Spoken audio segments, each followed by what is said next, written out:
नमस्कार, आप देख रहे हैं बिग फाइट लाइव। आपके साथ मैं श्वेता मिश्रा अवस्थी। पश्चिम बंगाल की राजनीति में फिर से खेला होने के आसार दिखाई दे रहे हैं। विधानसभा चुनाव में करारी हार के बाद अब ममता बनर्जी की पार्टी तृणमूल कांग्रेस में अंदरूनी घमासान सामने आने लगा है। पार्टी के भीतर असंतोष इतना बढ़ चुका है कि अब खुलकर बगावत की सुगबुगाहट सुनाई देने लगी है और असली तृणमूल की लड़ाई भी शुरू हो चुकी है। 80 में से 50 से ज्यादा विधायक ममता बनर्जी का साथ छोड़ खुद को असली तृणमूल बताने की तैयारी में है। अगर ये दावा सच साबित होता है तो ममता बनर्जी के लिए यह अब तक का सबसे बड़ा राजनीतिक संकट बन सकता है।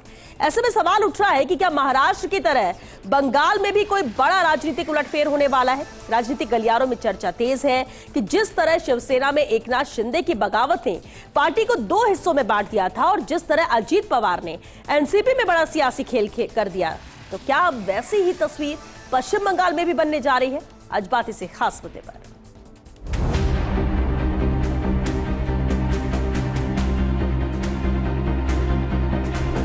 मैं पहुंचा नहीं, मेरा थोड़ा इमरजेंसी काम था। बाकी विधायक क्यों पहुंचे नहीं मैं बोल नहीं पाऊंगा। पार्टी तो टूटेगा, टूटना चाहिए, 100% टूटेगा, टूटना चाहिए। पार्टी तो पोस्टर बन जाएगी, सिर्फ दीदी रहेंगे और अभिषेक बनर्जी रहेंगे। और चले इस खास मुद्दे पर चर्चा के लिए खास मेहमान हमारे साथ जुड़ चुके हैं। सबसे पहले उनका रुख करते हैं, रूबरू करा दे आपको। विकास बारठ हमारे साथ है, बीजेपी से। स्वागत है विकास जी। आर तिवारी जी भी चर्चा में शामिल है, कांग्रेस से है। तिवारी जी आपका भी बहुत स्वागत है। और साथ ही मिथिलेश जैमिनी जी भी हमारे साथ मौजूद है, राजनीतिक विश्लेषक है। बहुत स्वागत है मिथिलेश जी आपका भी। खास मुद्दा है। और मिथिलेश जी मैं आपसे शुरुआत करना चाहूंगी। जिस तरह से महाराष्ट्र की तस्वीर हमने देखी, क्या ऐसा लगता है कि असली बनाम नकली की लड़ाई अब पश्चिम बंगाल में भी शुरू हो चुकी है? इस्तीफे का दौर जिस तरह से जारी है। देखिए, भाजपा का जो थिंक टैंक है वो बंगाल की जो पॉलिटिकल जियोग्राफी है उसकी स्टडी पे काम कर रहा है। टीएमसी का गठन 1996 में हो गया था, लेकिन सत्ता में आई 2011 में। तो कहीं न कहीं आई तो फिर 15 साल रही। तो जो कम्युनिस्ट थे वही सी तरीके से बीजेपी की प्लानिंग है कि 15 साल तक कैसे राज में रहा जाए। और उसका एक ही उपाय है कि टीएमसी को तोड़ दिया जाए और 2 पत्ती का फूल किसी और के हाथ में लग जाए और नेता प्रतिपक्ष वो बने जो मूल टीएमसी से आया हुआ नहीं हो, जो ममता दीदी जो अमित शाह जी के लिए उल्टा बोल रही है, मोदी जी के लिए उल्टा बोल रही है, बीजेपी के लिए नहीं। लेकिन इससे एक बात इतर निकल के आती है कि कहीं न कहीं हमारे जो सनातन के सिद्धांत है वो अक्षरत सत्य है। हमारे यहाँ कहा गया है, कर्म प्रभाव विश्व करी राखा, जो जसु करहि सो तसु फल चाखा। जिस अंदाज में अभिषेक बनर्जी या कल्याण चाय जिन पर हमले हो रहे हैं, ये बताते हैं कि आपने कहीं न कहीं कर्म किए थे। और ये एक इंपॉर्टेंट चीज है कि दीदी सड़कों पर बैठती है और 80 में से 77 विधायक नहीं आते हैं। यानी तुलसी नर का क्या बड़ा समय बड़ा बलवान, भीलन लूटी गोपिका वही अर्जुन वही बाण। तो ये हालात हैं। और एक इंपॉर्टेंट चीज है जो तमाम सत्ताधारी नेताओं को सोचना पड़ेगा कि जा सुराज में प्रजा दुखारी, सो नृप अवश्य नरक अधिकारी। ये जीते जी नरक देखा, अभिषेक बनर्जी पे जीते जी हमने देखा अंडे फेंके गए। ये बताता है कि कर्म गति बहुत भारी है। ये कहीं न कहीं सत्ता में बैठे हुए सत्ता पाही मदताही, इसको भूलना पड़ेगा और कर्म गति याद रखनी पड़ेगी। कर्म की रेख मिटे नहीं भाई, कोई लाख करे उपाय। तो कहीं न कहीं ये बंगाल का जो प्लानिंग है, जो बीजेपी का थिंक टैंक है, क्योंकि वहां कम्युनिस्ट रहे तो वो लंबे टाइम रहे, दीदी रही तो वो 15 साल रही। तो 15 साल रहने के लिए ये एक इंपॉर्टेंट, लेकिन कांग्रेस के लिए एक अपॉर्चुनिटी है कि जिस बंगाल में कांग्रेस बरसों से हाशिए पे है, उसके लिए एक शुभ सूचना है कि दीदी अगर टूटती है तो निश्चित रूप से हाथ को मजबूती मिलेगी। 2 पत्तियां बिखरेगी तो वह हाथ में जाके गिरेगी। यह सियासी संदेश है, यह क्लियर संदेश है। और इसीलिए दीदी को बार बार राहुल गांधी याद आ रहे हैं। एक दौर था जब दीदी सीधी राहुल गांधी को चुनौती देती थी कि मैं दीदी इनके साथ नहीं हूं, राहुल गांधी के साथ। लेकिन राहुल गांधी के भी कुंडली में कोई ऐसा योग है जिसने राहुल गांधी के लिए उल्टा बोला, वो सब आज घर में बैठे हैं, चाहे केजरीवाल हो चाहे ये हो। तमाम ये बताते हैं संदेश कि कहीं न कहीं जो बीजेपी का कोर ग्रुप मानता है कि रीजनल फोर्सेस को कम किया जाना चाहिए।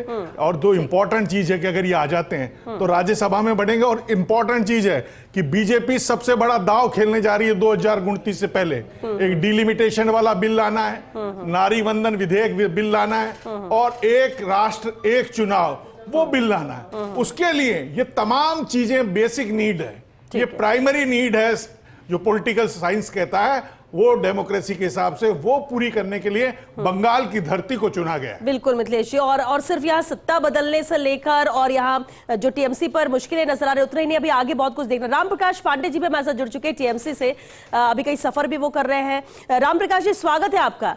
राम प्रकाश जी, टीएमसी को लेकर आप कहते हैं मजबूत है, एकजुट है, क्या वजह है कि बार बार ये कहा जा रहा है कि अब टीएमसी टूटने की कगार पर है? क्या स्थिति अभी टीएमसी की है? क्यों 80 में से 50 विधायक नदारद रहे, बैठक में शामिल नहीं हुए, नाराजगी नजर आ रही है?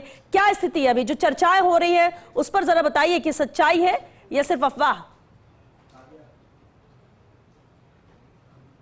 देखिए, मुसीबतों तो देवी देवताओं पर आई थी, तो उसका भी वध किया था माँ दुर्गा ने। तो फिर एक आया है समय, फिर माँ दुर्गा का रूप धारण करेगा बंगाल और वध करेगा राक्षसों का। क्योंकि राक्षसी प्रवृत्ति जो अपना रही हैं ये लोग, उसका सरासर बंगाल देख रहा है कि धर्म के नाम पर, जाति के नाम पर लोगों के साथ जो आचरण कर रहे हैं, ये संप्रदाय के नाम पर लोगों जो आचरण करते हैं और गरीब जनता को जो दुख दे रहे हैं, तो ठीक है।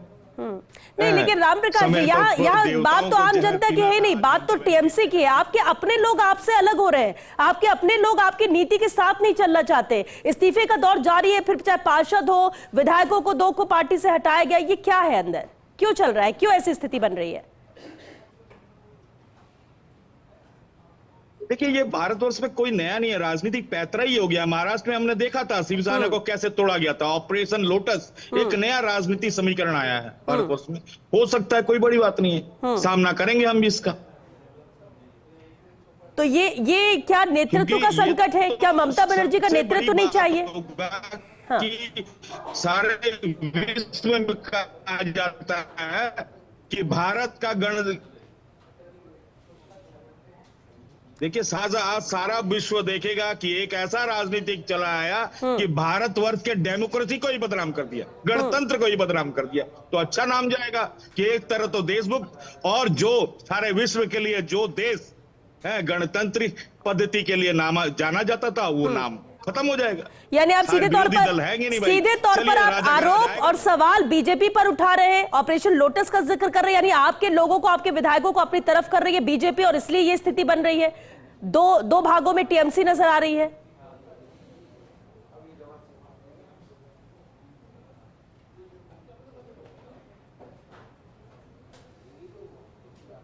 जी, हम तो यही कहेंगे, एन कैन प्रेन जो भी है, जिस तरह से विधि लगा रहे, तो ठीक है, हम भी स्वागत करेंगे इसका। सारा विश्व देखेगा इसका, और हम उसी पथ पर चलेंगे। लोगों के पास प्रचार जाएगा, यहां से लेके सारे सब देशों में, विदेशों में प्रचार जाएगा कि भारतवर्ष में गणतंत्र खत्म हुआ। लेकिन उससे क्या होगा? एक राज्य की बात नहीं, आपने महाराष्ट्र का भी जिक्र किया। पार्टी में जब अंदरूनी तौर पर 2 टुकड़ों में और असली नकली की बात होने लगे, असली टीएमसी कौन है, तो ये तो वही बात हो गई कि नेतृत्व का बदलाव चाहिए, जो असली होगा वो नेतृत्व करेगा। तो ऐसे में मुश्किल तो ममता बनर्जी के लिए भी है।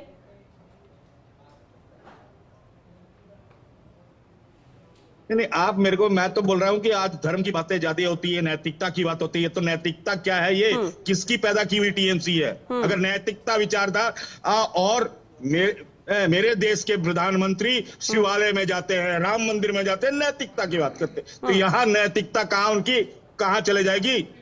हम भी हिंदू हैं, हम तो अब उस नैतिकता पर, उस राम की बात हम भी पूछ रहे हैं कि क्या अब राम गायब हो गया, राम की विचारधाराएं खत्म हो गई?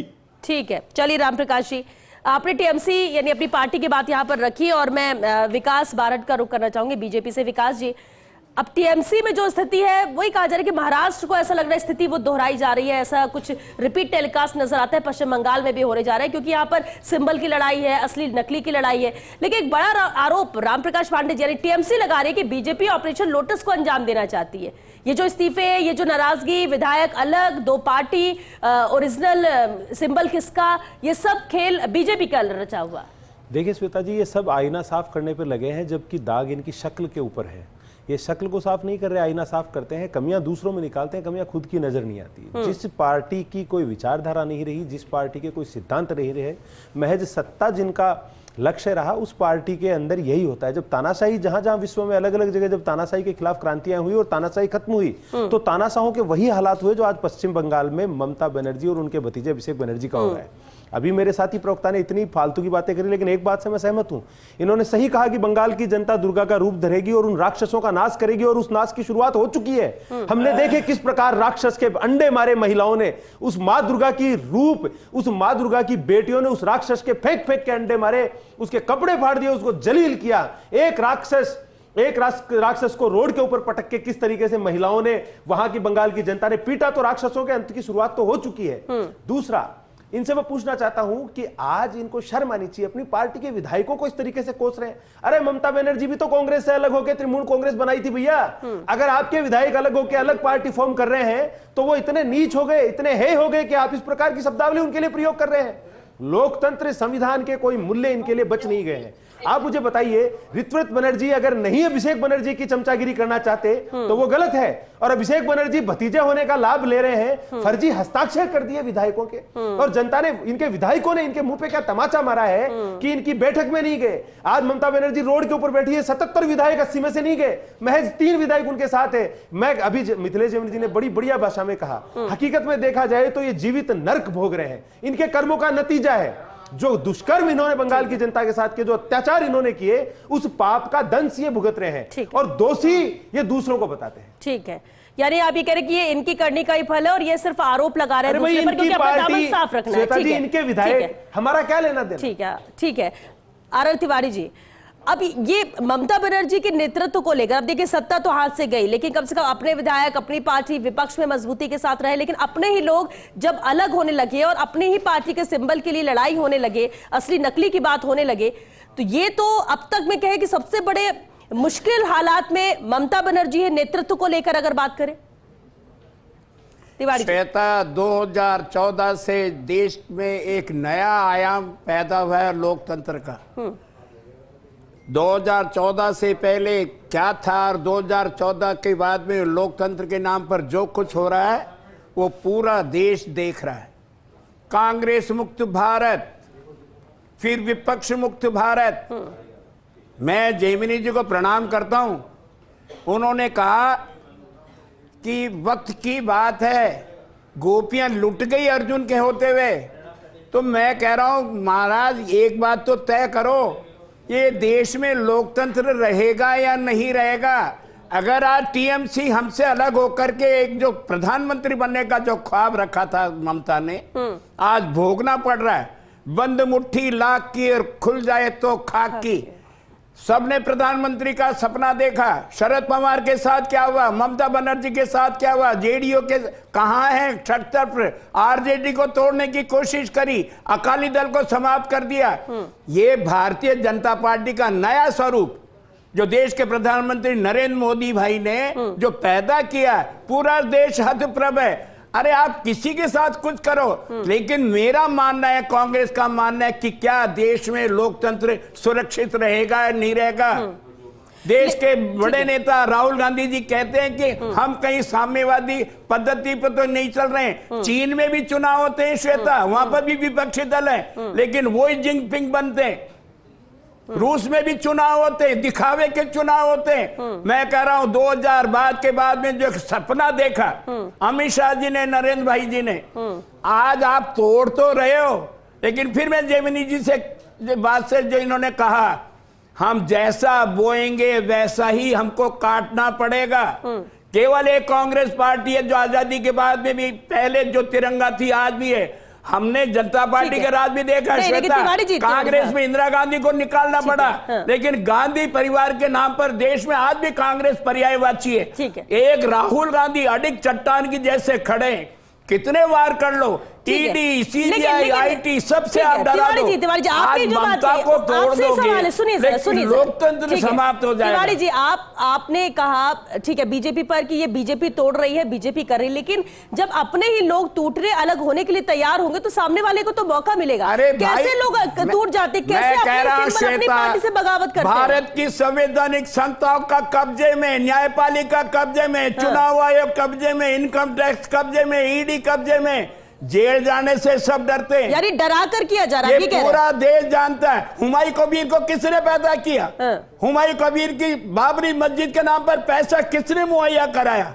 आज टीएमसी को तोड़ दो, लोकतंत्र को समाप्त कर दो, लेकिन देश की जनता जान रही ठीक है है। किसी दिन दो राम प्रकाश थे, जी, आप तक आवाज आ रही है? एक सेकंड। भारतीय जनता ठीक है, पार्टी के आपके दो सवाल थे, पे फिर जवाब तो आ ले जाएंगे। लेते। राम प्रकाश जी, बार बार आपने भी आरोप लगाया, तिवारी जी भी कह रहे हैं कि बीजेपी ऐसा कर रही है, बीजेपी ऐसा कर रही है, लेकिन आपके अपने लोग क्या पार्टी से ईमानदारी नहीं रह गई? अब क्या थोड़ी सी भी लॉयल्टी नहीं रहेगी पार्टी के प्रति? कैसे अगर सत्ता में नहीं है तो ऐसे छिटकने लगते हैं और ये लड़ाई की असली नकली की होने लगे?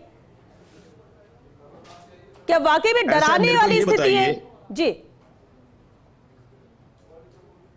देखिए, मेरे को तो ये बताइए कि जिस देश ने एक बार ये बोल दिया, नहीं, जिस देश में ये बोल दिया कि नीट के पेपर बार बार लीक हो रहे हैं और हम उसे रोक नहीं सकते हैं, हमारे देश के प्रधानमंत्री आपके तो विधायक लीक हो रहे हैं, उनको रोक लो एयरफोर्स पहले। के हाथ में दे देंगे और बच्चे जो भविष्य जिनका आएगा, अरे विधायक लीक हो गए मेरे भाई। अब डॉक्टर भी बन के आएंगे तो नीट के पेपर कैसे बन के आएंगे? मध्यवर्ती कि 5-5 लाख रुपए में पेपर बिक रहे हैं, तो ये तो है घुस के मारेंगे, किंतु नीट पेपर की लीक करने वाले को नहीं मार पाए।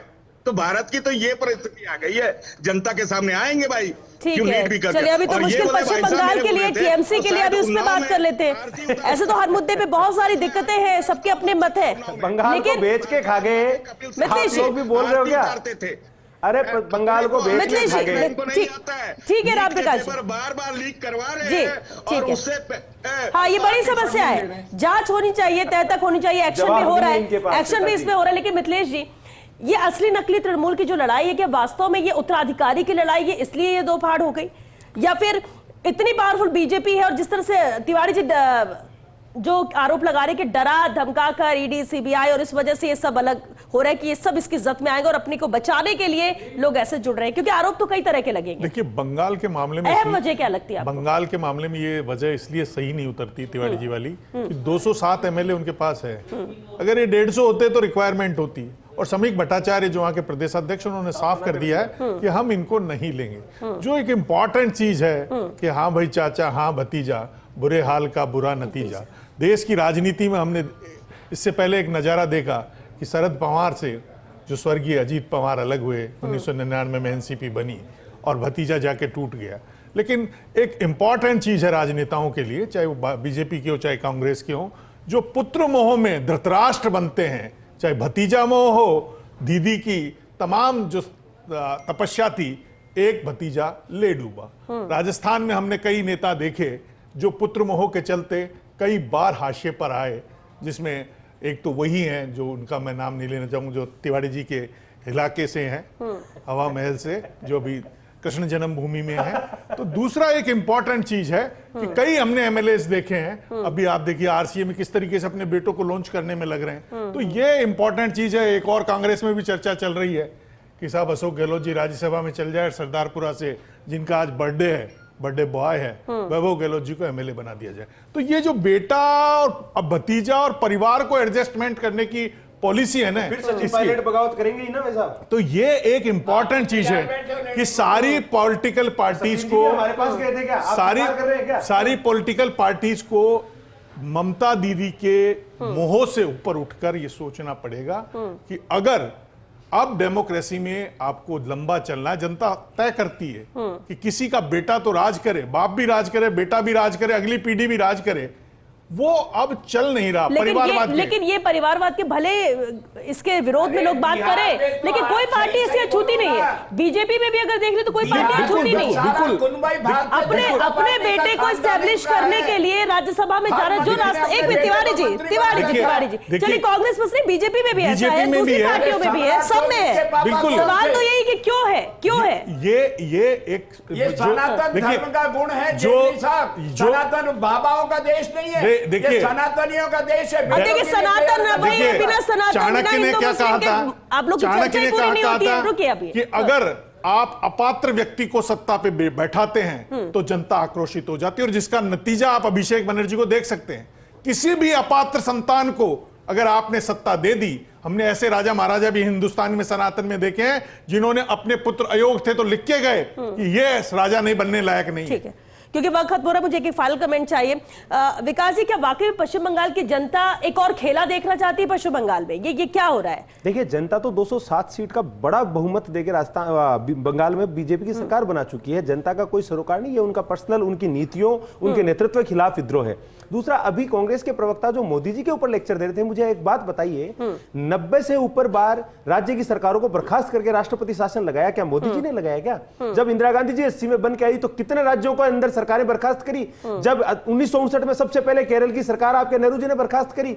आपने 90 से ऊपर बार सरकारें बर्खास्त कर दी और आप हमें कहते हैं हमें स्थिर करते हैं। कांग्रेस ने कितने दलों का विलय कर लिया, आप हमें कहते हैं। अरे आप मुझे बताइए, तृणमूल कांग्रेस कहां से अलग हुई थी? शरद पवार की पार्टी कहां से अलग हुई थी? कांग्रेस से ही तो अलग हुई थी। क्या मोदी जी ने करवाई थी क्या? कांग्रेस का जब तक राहुल गांधी और अभिषेक बनर्जी जैसे नेताओं को पार्टियों में थोपोगे, उसका नतीजा यही निकलेगा। तब तक ये पायलट जैसे खुददार लोग जो थे ना आपकी पार्टी के, वो बगावत करेंगे। चलिए ठीक है, वो बगावत करेंगे। ठीक है, जब तक युवाओं का अधिकार आपके राहुल गांधी जी और अभिषेक बनर्जी खाएंगे, ऐसा ही होगा। वक्त खत्म हो रहा है। रामप्रकाश जी, एक फाइनल कमेंट चाहेंगे। टीएमसी बड़े मुश्किल दौर से गुजर रही है, उबर पाएगी या वाकई में पश्चिम बंगाल में खेला होगा, भले ही कोई भी वजह हो?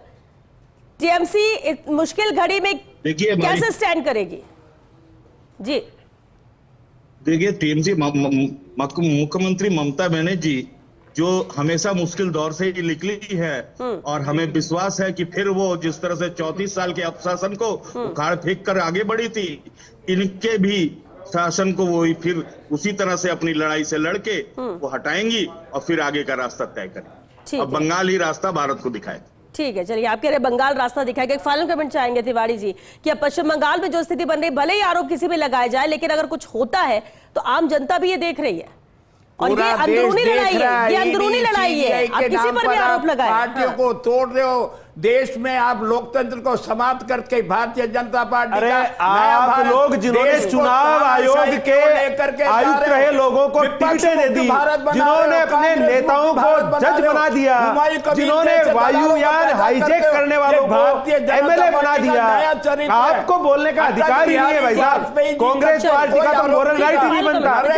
आपने चुनाव आयोग को कठपुतली बना के यूज किया। देखिए, डेमोक्रेसी की सबसे स्पष्ट परिभाषा है जो बंगाल में देखने को मिल रहा है कि अगर आप लोकतांत्रिक मूल्यों, नैतिक चरित्रता, राजनीतिक शुचिता से समझौता करेंगे, कट मनी मांगेंगे, तो जनता इसी तरीके से आप पर फेंकेंगी। और जो एक इंपॉर्टेंट मैसेज राजस्थान में दिया कि भजनलाल जी को सीएम बनाया, ये एक इंपॉर्टेंट मैसेज है मोदी जी का कि किसी परिवार से या कोई स्थापित राजनेता की जगह कोई एक आम आदमी भी सीएम बन सकता है। ये जो जब मैसेज देते हैं, इससे यूथ जुड़ता है। कांग्रेस जिस चीज को नहीं समझ पा रही, 2018 में कांग्रेस ने यही गलती की जब अहमद पटेल और अविनाश पांडे यहां बैठे हुए थे। अशोक गहलोत ने 30 बागी उम्मीदवार खड़े करे, सचिन पायलट उनकी कुटिल राजनीति को समझ नहीं पाए, नहीं कहते मैं टोंक से नहीं लड़ता, उसी दिन वो सीएम बन जाते। लेकिन ये जो स्थापित राजनेता हैं, इनके कुचक्र में फंसकर यंग राजनेता दम तोड़ देते हैं। बीजेपी में यंग राजनेताओं को जगह मिलती है, वही एक बेसिक डिफरेंस है जो कांग्रेस अब समझने लगी। अब राहुल गांधी ने कर्नाटक में अच्छा प्रयोग किया है, उससे कांग्रेस में एक उम्मीद जगी है। लेकिन क्या अब वो एक्सीडेंटल प्रेसिडेंट को हटा पाएगी राजस्थान में, जो 2 की लड़ाई में बिल्ली के भाग से चीखा टूटा? तो ये सवाल कांग्रेस के लिए है। ये जो ममता दीदी है, इनसे ही निकली है कांग्रेस से, और आज कांग्रेस के लिए सबसे बड़ी, मैं कहूंगा, क्लासरूम है। इसकी स्टडी करें और अपने आप को सुधारें। चलिए, क्योंकि वक्त खत्म हो गया। बहुत शुक्रिया आप सभी का इस चर्चा में शामिल होने के लिए। देखिए, अपने ही जब किनारा कर जाए तो मुश्किल परिवार में हो जाती है, पार्टी में हो जाती है। भले ही आप किसी दूसरे को ब्लेम करें, क्योंकि जब आप अपने परिवार के अंदर कमजोर पड़ेंगे तो दूसरा कोशिश करेगा और आप उसके साथ जाएंगे तो टूटना तय है। और ये परिवार में भी होता है और ये पार्टी में भी होती है। टीएमसी उसी दौर से गुजर रही है। इतना जरूर है, पश्चिम बंगाल के लिए कहा जाता है, भले ही आप बीजेपी पर आरोप लगाए, भले ही आप ये कहें कि महाराज जैसे हालात हो रहे हैं, लेकिन क्या इस हालात से उबर पाएंगी ममता बनर्जी?